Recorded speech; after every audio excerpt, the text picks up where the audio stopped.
talked about what intelligence is when humans have it, and how humans think and how children think, particularly how children learn, and what we can learn from machines. It was a really, really interesting conversation.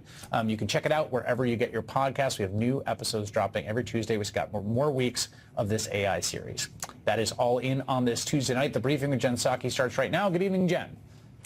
Well, Chris, it's another election night. We're going to keep covering it. You're in D.C. You're like around the corner from me, too. I'm right here. Which is really fun. Right there. You're right. I can see through the wall almost. I was thinking about just the mentality that this leaves Trump in, right? Because right now he defeated Thomas Massie. He had to spend an enormous amount of money. His advisors are probably all telling him, you're so great, look at you, and also you won the Indiana races. But what that also does is that means he just thinks he's a winner. Totally. He thinks that he is crushing it and that he's still as powerful as he was. And this is not the electorate that's voting in November. No, and it's, he keeps being obsessed with like that one moment where I think CNN showed some poll of like people who consider them, diehard MAGA are 100% behind him. Right. And he's obsessed with that, which is sort of like tautological. That's who his audience is now, and that's all he cares about. But elections that's not the only people that matter. So we'll see. No, it's all right. It's not at all the electorate that is going to be voting in all these states in a couple of months. So may he just stay in his narrow little prism where everybody tells him he's a good boy. We'll see. Yeah. We'll see if that happens. Anyway, we'll keep covering it. It's great to see you in D.C. earlier today, too. Yeah. Okay. As you all know, because maybe you were watching, maybe you've been clicking on Blue Sky or wherever you're looking, it is a big election night in 6 states where voters cast their ballots in a bunch of key primary races. We're following all of them. Polls have now closed in most of those states. Results are coming in. They've been coming in. They're going to keep coming in. We're going to keep bringing you updates. And there are a lot of important races that we're following tonight. I'm going to go through a bunch of them here so you know what we're tracking. In Georgia, 3 Republicans have been locked in a bitter primary battle to see who will run against incumbent Senator Jon Ossoff. And remember, Jon Ossoff, he is one of the most, if not the most heavily targeted Democratic incumbents on the ballot this year. And we're going to learn at least more tonight about who he may face in November. We're also following the results from both the Democratic and Republican primaries in Georgia's crucial race for governor. Also in Georgia, we're getting results from the 2 hotly contested races for seats on the state's Supreme Court, after 2 liberal-backed candidates received very big endorsements from former President Barack Obama and former Vice President Kamala Harris. But the most closely watched race tonight was probably the Republican primary. For Kentucky's allies waged quite a retribution campaign to unseat conservative incumbent Congressman Thomas Massie. And tonight, the Associated Press projects that Trump-backed challenger Ed Galbraith has defeated Thomas Massie in that primary. Nearly $33 million, I should note, was spent in that race, making it the most expensive congressional primary race in history. Donald Trump was so determined to oust Massie, he personally attacked him multiple times on Truth Social just in the last few days at events, and on X, calling him things like the worst congressman and a rhino, and urging voters repeatedly to replace him. He even dispatched his Secretary of Defense, Pete Hegseth, to campaign for Massie's opponent, of course, while the country is in the middle of a war.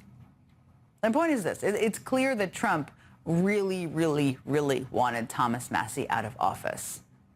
And tonight, after his backers spent millions and he had used his own bully pulpit over and over again to attack Massie, he succeeded. So why did Trump spend so much energy to defeat a conservative congressman in this Republican primary? Well, I think Thomas Massie actually said it best himself. I vote with Republicans 91% of the time. And the 9% I don't, they're taken up for pedophiles, starting another war, or bankrupting our country. Yeah. That about says it all. Thomas Massie is one of the most conservative members of Congress, but he has refused to stick by Donald Trump on 2 fundamental issues, very big ones this year, where Trump has betrayed his own MAGA base. I mean, Massie co-sponsored the resolution that forced the release of the Epstein files, and he's been a vocal critic of the administration's efforts to cover them up. You see him there on the screen with a bunch of survivors. And he's also opposed Trump's war with Iran. And cover them up. You see him there on the screen with a bunch of survivors. And he's also opposed Trump's war with Iran and even co-sponsored the War Powers Resolution to end that war. Tonight in his concession speech, Massey touted his work on exposing Epstein's enablers and co-conspirators and hinted that there may be more to come. We need basic decency. That's what the Epstein Files Transparency Act was all about. By the way, today is the 6-month anniversary of the Epstein Files Transparency Act. We've taken out 24 CEOs, an ambassador, a prince, a prime minister, a minister of culture, and that was just 6 months. I got 7 months left in Congress. That guy does not seem to be slinking away. He almost seemed gleeful about the 7 months he has left in Congress to do a lot more on that particular issue. So yeah, I mean, the guy has been a very loyal conservative on nearly every issue. I probably disagree with him on a lot of policy issues, a whole host of them, maybe the majority. He's also been a huge thorn in the side of Trump. And that is why Trump wanted Massey out of office. So for Donald Trump, tonight's primary is supposed to be all about loyalty. I mean, he wants to show that Republicans who are not unflinchingly loyal to him and his administration will pay a price. That's what it's about. He's already ousted Republican Senator Bill Cassidy for his heretical vote to convict Trump over January 6th. And he did the same to several Indiana state lawmakers who bucked his agenda on redistricting. The message is supposed to be that the only way to stay in Trump's good graces is by showering him with praise, supporting whatever he does, and telling him he's just amazing all around. But here's the thing. It doesn't actually always work like that with Trump. Now, don't get me wrong. Republicans who oppose Trump will probably wind up facing some mean tweets and a Trump-endorsed primary opponent, and maybe millions spent against them for their so-called good behavior either. I mean, just consider the case of Texas Senator John Cornyn, who has embarrassed himself over and over again trying to stay in Trump's good graces. In the Senate, Cornyn votes with Donald Trump 99% of the time, even more than his fellow Texas Senator Ted Cruz. He posts cringy photos of himself on social media. You see there's the one on your screen. That's him reading Trump's book, just hoping that Trump will notice him and tell him he's a good boy. Now, this year, Cornyn even introduced a bill to rename a highway after Donald Trump, but none of that seemed to matter to Donald Trump. Because despite all of that, Trump announced just today that he will endorse John Cornyn's primary opponent, Ken Paxton, in the Texas Republican Senate runoff next week. And Trump made that decision despite all of Cornyn's humiliating attempts to suck up to him, and despite the fact that Ken Paxton is a deeply flawed candidate. I mean, this guy has spent years under a massive cloud of indictments, impeachment, whistleblower allegations, repeated allegations of misconduct and abuse of office. And that doesn't even touch on the allegations of adultery from his former wife, who filed for divorce on what she called biblical grounds. So yeah, that guy Trump just endorsed, well, he might have a harder time holding onto that seat. And that's why Senate Republicans spent months trying to convince Trump to back Cornyn, and why they're now reportedly livid about Trump's decision. I mean, after Trump's endorsement, Senator Lindsey Graham told reporters that he thinks the Texas Senate race will cost Republicans 3 times as much money with Ken Paxton as their nominee. And that's money that Republicans won't be able to spend in other races, like, say, defending Ohio Senator and Trump loyalist John Husted in his race against former Senator Sherrod Brown, or defending Alaska Senator and Trump loyalist Dan betraying John Cornyn. He seems to be portraying all of his loyal, spineless supporters in the Senate. What Trump has demonstrated tonight is that no amount of loyalty can save you from Trump's impetuous decisions. Republicans can choose to stand up to Trump or worship the ground he walks on, but nothing will save them from the chaotic whims of a mad king. All right, let's get straight to MSNOW chief data reporter Ali Velshi, who's at the big board. He's been there all night. Okay, Ali, we know Thomas Massey lost, but tell us what happened in Kentucky tonight. Yeah, lots of stories we're covering very closely in Pennsylvania, Kentucky, Georgia, Alabama, Idaho, and Oregon. But let's go to Kentucky. Very interesting night. This is the first district in Kentucky. That's James Comer. He's an incumbent, as you'd expect. He's been called with 81%, 62% of the votes in, but he's got 88% of the vote over there. But that's Kentucky 1. Let's go to Kentucky 4, which is the one you've been talking about. We now have 96% of the vote in, and Thomas Massey's losing by about 10% in this district. In fact, if you go down to the county level, you see the three most populous counties, which are in the Cincinnati area counties. Boone County, which is where Pete Hegseth went on behalf of Donald Trump.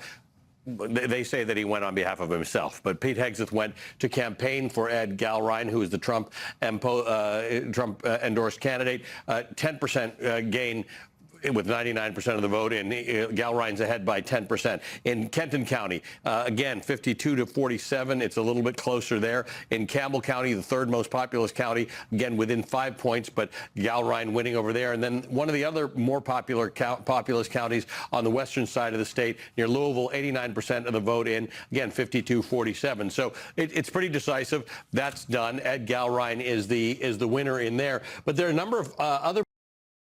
It's pretty decisive. That's done. Ed Galrein is the winner in there. But there are a number of other places that are kind of interesting to watch. If you look at Georgia, there's an interesting vote going on in Georgia. It is a state Supreme Court vote.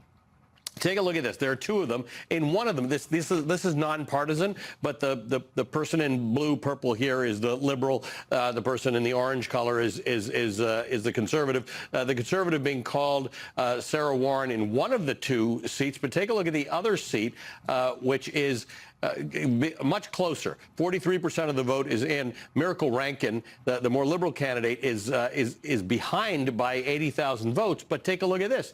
Fulton County, which is the most populous county, it splits Atlanta. No votes in Fulton County yet. We've just found out that Fulton will come in probably no earlier than 11%. If you look at all the races in Georgia right now, you'll see that Fulton is not in. So we're going to see how that changes. And what you might see in that state Supreme Court race is the liberal pulling ahead. Again, if I go to the whole state and I look at the GOP primary, Burt Jones, who is the Trump-endorsed candidate, is advancing to the primary against Rick Jackson, none of them getting 50% of the vote. Take a look at Brad Raffensperger. He's way behind, coming in a very, very distant third. On the Democratic side, the Democratic gubernatorial candidate, again, 41% of the vote is in, not enough to call it. Keisha Lance Bottoms is well ahead of all her other competitors. Her lead is 230,000. She's a former mayor of Atlanta. She's at 60%. Her closest competitor is at 14.4%. Again, the Associated Press has made a decision based on information they're getting that it's too early to call that. But take a look at this. Once again, like everywhere else in Georgia, there are 0 votes in from Fulton County. There was a shooting in the county earlier today, so they delayed voting by 4 hours. As a result, we will not start getting numbers there until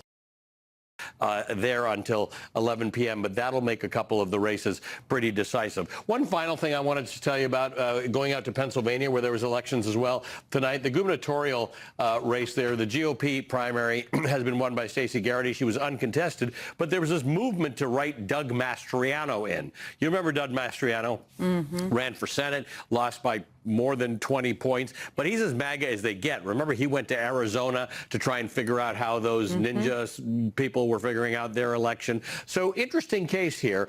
Josh Shapiro obviously is the Democratic candidate, not only very popular, but Josh Shapiro gets a lot of Republican support in that state as well. But there was some little movement on the Republican side to see if Mastriano would run. Republicans in Pennsylvania have decided to run still a MAGA candidate, but a slightly more moderate version of one. I don't think it's going to change the math in Pennsylvania all that much in the end, though.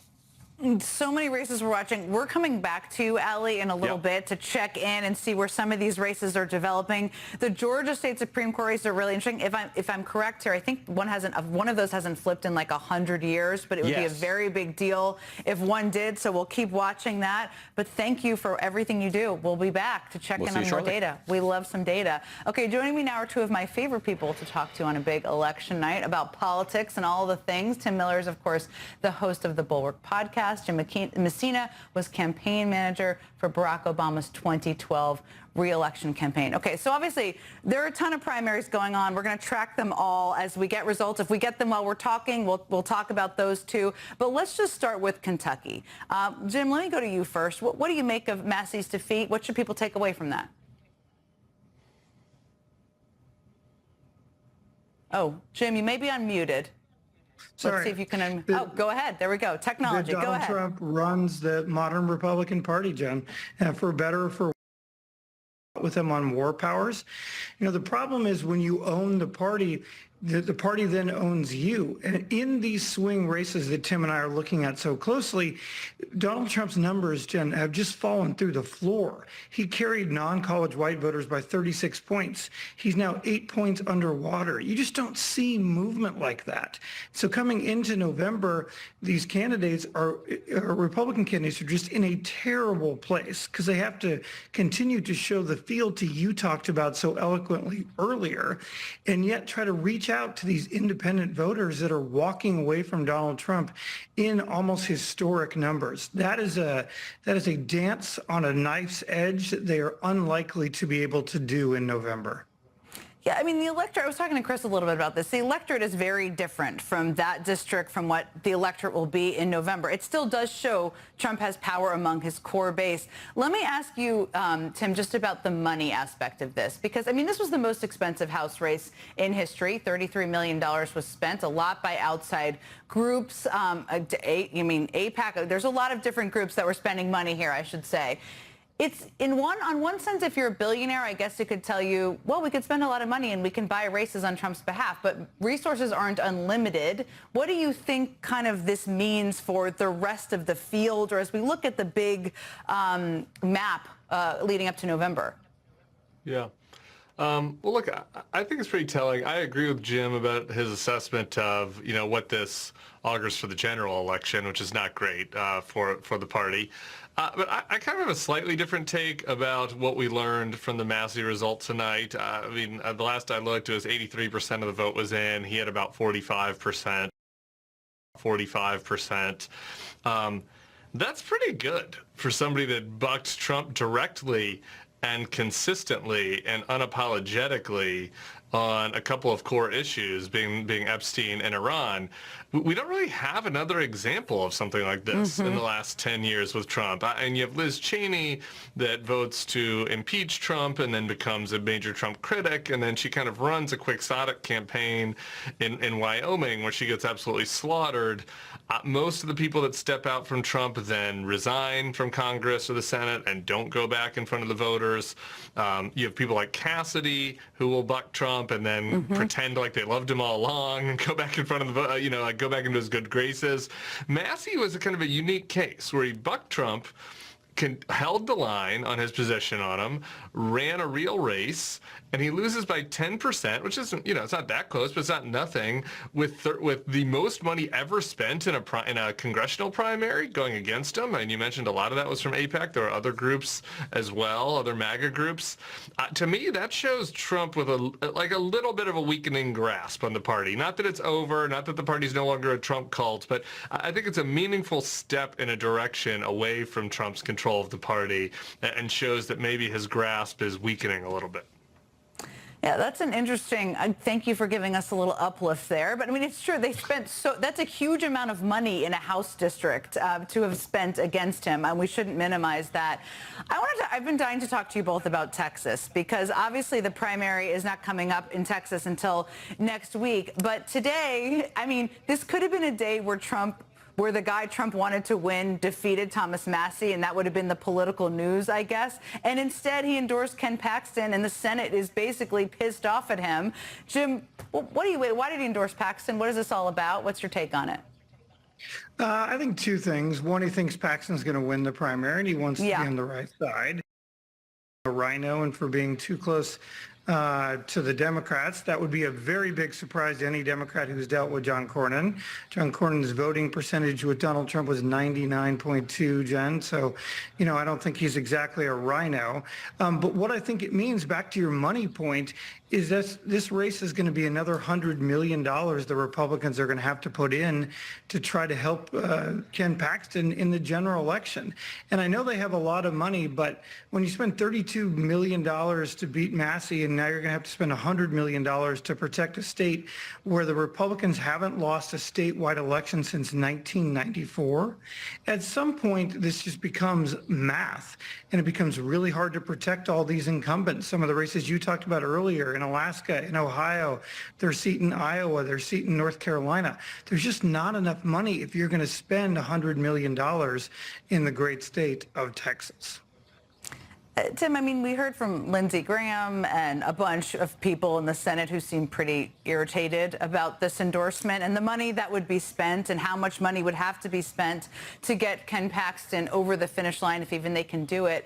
There's been this theory that it's easier for Tallarico to run against Paxton than to run against Cornyn. Now, Cornyn is also a creature of D.C., which is very unpopular. Paxton is hugely flawed and has many, many ethical problems. Where do you come down on it, and what do you think this all means for, the general election? Yeah, I think Paxton is a slightly easier opponent than Cornyn, maybe not quite as much as the conventional wisdom is, kind of for the reasons that you lay out there. If you're a Republican in Texas, you really want to turn out the MAGA base. The number of kind of suburban Dallas and Houston Mitt Romney Republicans is withering. At this point, I think a lot of those will already be Tallarico voters. And so, I think that maybe you lose more with Paxton. But this is kind of on the margins, maybe 1% difference, maybe 2% at the most between Paxton and Cornyn. But look, I think given how unpopular Trump is, I think his numbers have to get lower. A lot depends on what the economic situation is, what kind of campaign Tallarico runs. But I think that Texas is potentially in play this year. And, the Republicans, as Jim said, are going to have to waste a bunch of money in this race. And by the way, they've already wasted a bunch of money. And that's another reason they're all mad at Trump. They spent, I think, $70 million, I'm going from memory, to try to boost Cornyn during this primary. So all of that money, was just flushed down the toilet for no reason. And we should just add for fun, what a humiliating end of a career for John Cornyn, who came into the Senate running an ad campaign where he called himself Big Bad John, and he had a big old cowboy hat on, and instead he ends like groveling for Trump's endorsement and doesn't get it anyway. And even after he didn't get the endorsement, his post was like, "I still love you. I still love you," was basically my summary of it. Okay, Tim, Jim, stay right where you are. There's more results coming in. We're going to talk about that. A little bit also about what Thomas Massie had to say in his concession speech, which I thought was pretty interesting. We'll be right back.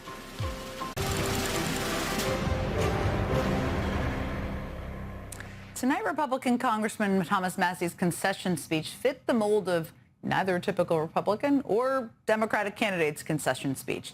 He touted his work on the Epstein files and railed against Fox News and Trump's war with Iran and Trump's ballroom, while in the same speech railing against vaccines and making trans jokes and toasting with a glass of raw milk.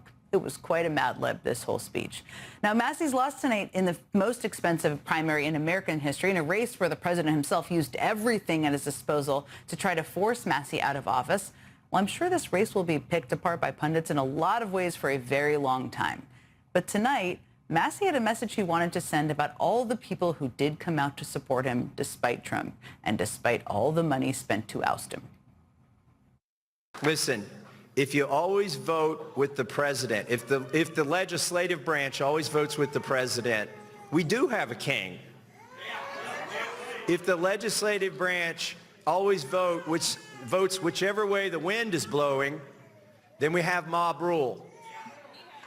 But if the legislative branch and the representatives and the senators that serve with it always follow the Constitution, we have a republic. There is a yearning in this country for somebody who will vote for principles over party. We're back with Tim Miller and Jim Messina. I don't know about the chugging raw milk and anti-vaccines, but there were some good moments in that speech. So one of the things that struck me about that, and we just played part of it always, and Jim, let me start with you, is, Thomas Massie isn't going away. Bill Cassidy has made clear he isn't going away. After losing over the weekend, Cassidy came out against ballroom funding and then voted with Democrats on a war powers resolution. I remember, we worked together when you were part of like whipping votes for health care, and you're trying to get Republicans on board. You're trying to get coalitions together. That's true when you were Senate Chief of Staff too. How much does that matter that you have a couple of these members, maybe more than just them, who are pretty pissed off and just they're going to do whatever they want to do right now? Oh, it matters a lot, Jen. There's a saying in D.C., beware of elected officials with political vendettas. And I think Donald Trump is about to find out that is very true. You have two members who just got defeated for seats they care very deeply about by the President of the United States, and they still have some time to make it very clear what they think. And your Kennedy example of him voting in the War Powers Act is a great example. I think it is very unlikely that we're not going to hear a whole bunch from both of these people, and they're going to spend the rest of their term being very clear their displeasure with the President of the United States. And it's especially a big deal for Massey because Republicans barely have control of the House. They have, they can't even get people together on some of the tightest votes they have. And so if Massey starts to walk away from them, it gets even harder to do anything here. So I think we're going to be in for a whole bunch of theater. Kennedy's the same. He could start voting against all Trump's nominees, object to unanimous consent. For those of us geeks who understand what that is in the United States Senate, it means they can't do anything if Kennedy decides to stop them. So we're about to have a whole bunch of fun with a couple of members who don't have anything to lose and a bunch of free time. Free Massey, I suppose, is where we're at here. Let me ask you, Tim, I mean, you hear these concession speeches, and it's like there is a future of the Republican Party, or there is a future party, that it just doesn't look like this. I mean, some of the things I think we've learned over the past couple of days is if you go against Trump like Massey did, you'll face his ire, but Trump abandoning Cornyn also goes to show that no amount of loyalty or sucking up to him will actually guarantee your safety in his coalition. So if you're a Republican looking to hold on to power or have power, I mean, what do you do here? Well, you're in a pickle. I think that if you're a Republican in a red state right now, you continue to stick with Trump because that's where the party members are, even if it's narrowing, as we saw in Kentucky. I think it's a tougher call if you're in a swing state, though I noticed Trump's going to campaign for Mike Lawler, who's an ultimate swing state, or swing district, rather, candidate in New York, and so I guess he's making the bet to stick with Trump. I think that's pretty telling that he's still doing that.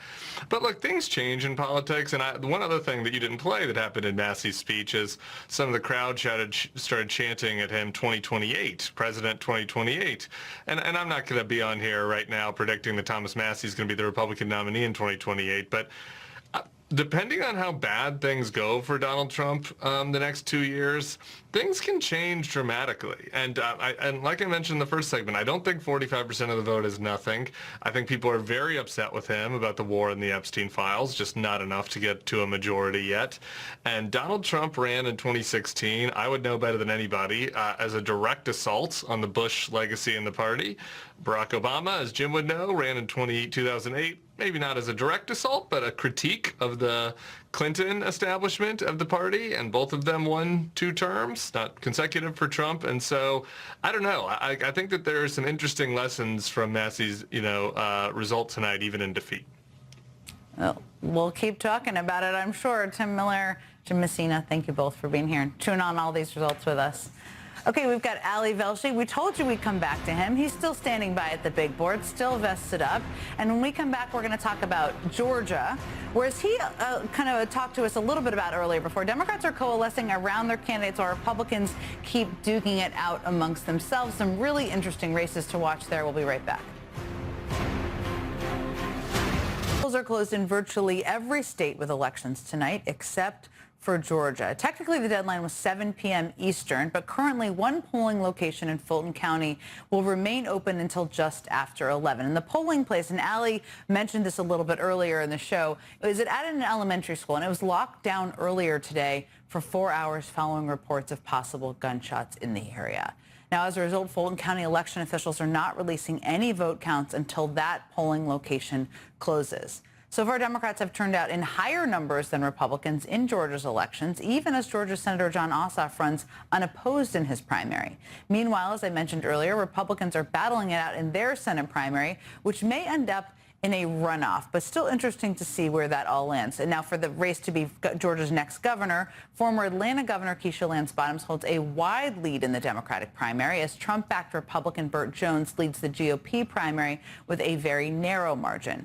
And tonight, the AP projects that this race has officially headed to a runoff. So lots of developments. Let's just get right back to Ali Velshi at the big board. Ali, you told us a little bit about Georgia earlier. Yeah. I just reiterated what you mentioned about the polling place, which is important for people watching to understand. Big deal, yeah. Tell us more about what's happening on the Republican side in these Georgia races and what people should know about those. So first of all, Fulton County is Atlanta, so it's a very big deal.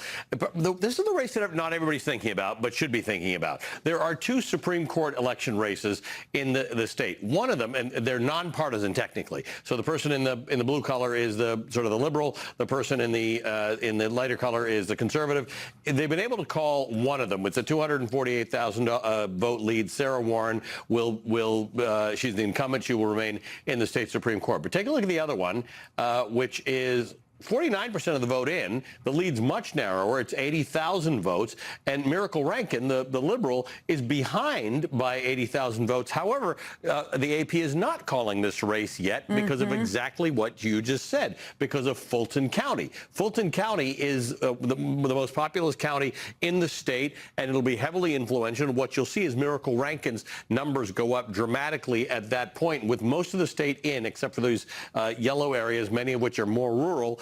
This looks like this could flip, and this could be a very big deal in that race. Now let's take a look at some of the other races you're talking about. In the race for governor for the Democrats, Keisha Lance Bottoms, former mayor of Atlanta, her lead's weakening a little bit, but she's at 59% to her closest opponent, who's 15%. That's a lead of 255,000 votes with only 47% of the vote in. Why is this interesting?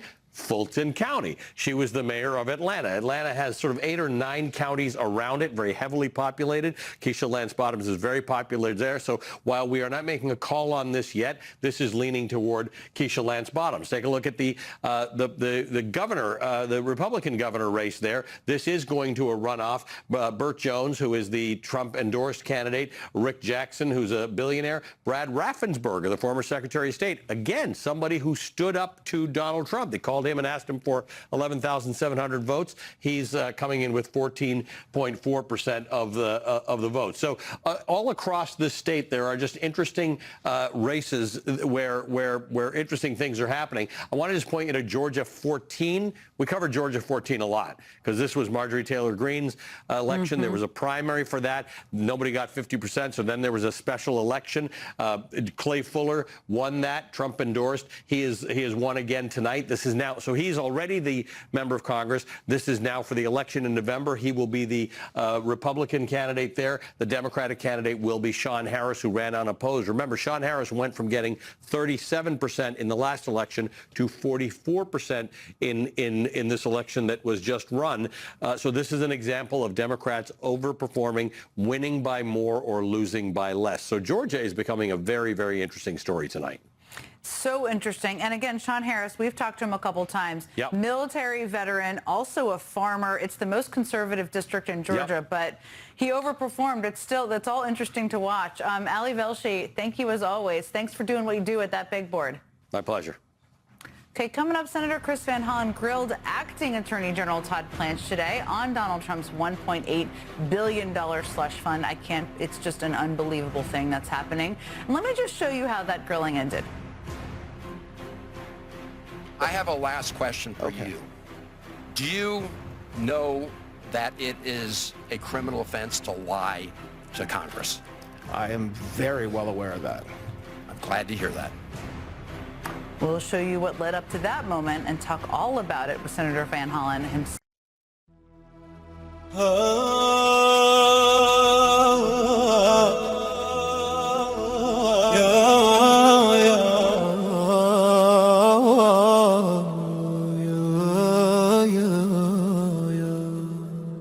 مولاي صل وسلم دائما أبدا على الحبيب الذي أجاءنا هدى يا رب بالنور أكرم مهجتي واغفر ذنوبي وهون كربتي. أنت الرجاء إذا ضاقت بنا الدنيا، وبذكرك العالي تحيا روحنا. الله الله يا مولانا، أنت الرحيم وأنت هادينا. الله الله يا رحمن، بنورك اجعل قلوبنا إيمان. صلوا على طه الرسول محمد، خير البرية والنور المؤيد، من بالصلاة عليه نال راحة، والقلب من أنواره يتجدد. يا ربنا اجعلنا على درب الهدى، واختم بالخيرات أعمارنا مدى. مولاي صل وسلم دائما أبدا على الحبيب المصطفى